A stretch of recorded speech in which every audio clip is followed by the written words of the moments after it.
Si ton dossier ne contient qu'un seul rendu, le jury voit que l'ambiance. Il ne sait pas comment elle occupe l'espace, ni la hauteur qu'elle fait, ni comment le corps du spectateur s'y rapporte.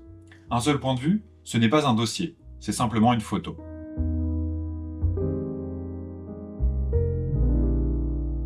Je m'appelle Guillaume et je fais de la prévisualisation 3D pour les artistes plasticiens. Dans les précédentes vidéos, on a déjà vu le blocking, le white cube. Aujourd'hui, on va s'attaquer aux caméras. Il ne s'agit pas simplement de faire des beaux cadrages, mais de transmettre les bonnes informations au jury.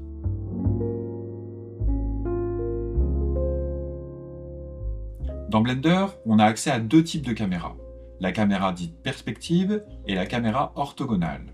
La vue en perspective correspond à la façon dont on voit les choses dans le monde réel. Les objets au loin paraissent plus petits que les objets au premier plan, et les lignes parallèles, comme les rails d'une voie ferrée, semblent converger à mesure qu'elles s'éloignent.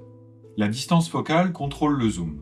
Des focales plus longues, donc plus de zoom, se traduisent par un petit champ de vision, tandis que les distances focales courtes donnent un grand champ de vision avec du coup moins de zoom. C'est la vue naturelle. C'est vraiment elle qui va donner la sensation de profondeur et d'ambiance. Ensuite, on a la caméra orthogonale, qui elle projette sans déformation. C'est-à-dire que toutes les lignes parallèles vont rester parallèles, les dimensions sont conservées, donc tu peux directement mesurer sur l'image. Les objets conservent la même taille, peu importe la distance, car la caméra orthogonale permet de supprimer l'illusion de profondeur. En gros, elle aplatit l'image. C'est la caméra des architectes, des techniciens, des schémas d'installation. Le paramètre d'échelle de la caméra orthogonale contrôle la taille apparente des objets projetés sur l'image. Pour un dossier artistique, tu vas avoir besoin des deux. La perspective pour l'ambiance et la projection émotionnelle, et l'orthogonale pour tout ce qui est information technique.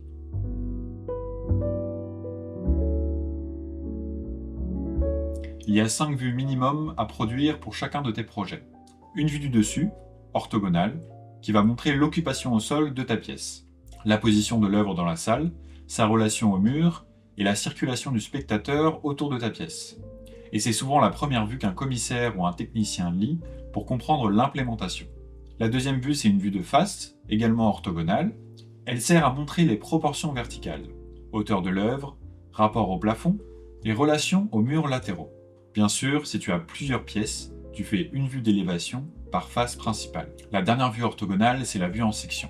C'est comme si tu coupais verticalement la pièce et que tu regardais à l'intérieur. Elle montre la relation entre le corps du spectateur, l'espace et l'œuvre. C'est elle qui va révéler l'expérience physique de ta pièce. Ensuite, tu peux ajouter une ou plusieurs vues en perspective avec des focales allant de 35 à 85 mm en passant par 50. C'est vraiment la vue d'ambiance. C'est comme ça que le jury va se projeter émotionnellement dans l'espace de ta pièce. Enfin, tu peux ajouter une dernière vue orthogonale en isométrie. C'est-à-dire que la caméra va être inclinée à 45 degrés horizontalement et à environ 35 degrés verticalement. C'est vraiment idéal comme vue de synthèse, car elle combine lisibilité des proportions et sensation spatiale.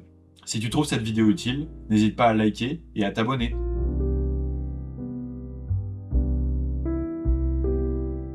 Concrètement, dans Blender, tu crées une caméra par vue, et c'est mieux de les renommer directement pour pas t'y perdre. Pour les vues orthogonales, il faut juste que tu changes dans les propriétés de ta caméra le mode en orthographique. Tu peux ensuite jouer avec l'échelle orthogonale pour ajuster l'espace à ta scène. Pour les caméras perspective, tu changes de mode en perspective, et là tu peux jouer avec les distances focales, comme je te l'ai dit précédemment, entre 35 et 85 mm.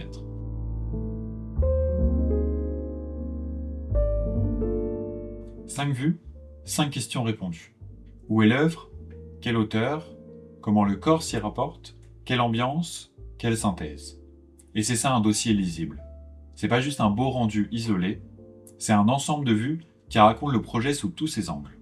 Si tu prépares un dossier artistique et que la partie technique 3D te bloque, j'accompagne des artistes comme toi. On part de ton idée, de ton intention, et on la transforme en prévisualisation 3D, prêt à être intégrée à tes dossiers, que ce soit pour des appels à projets, demandes de financement, dossiers de production. Tu peux réserver un appel de 20 minutes avec le lien en description. Merci beaucoup, n'hésite pas à lâcher un like et à t'abonner. Dans la prochaine vidéo, on va parler de l'éclairage. Merci, à la prochaine.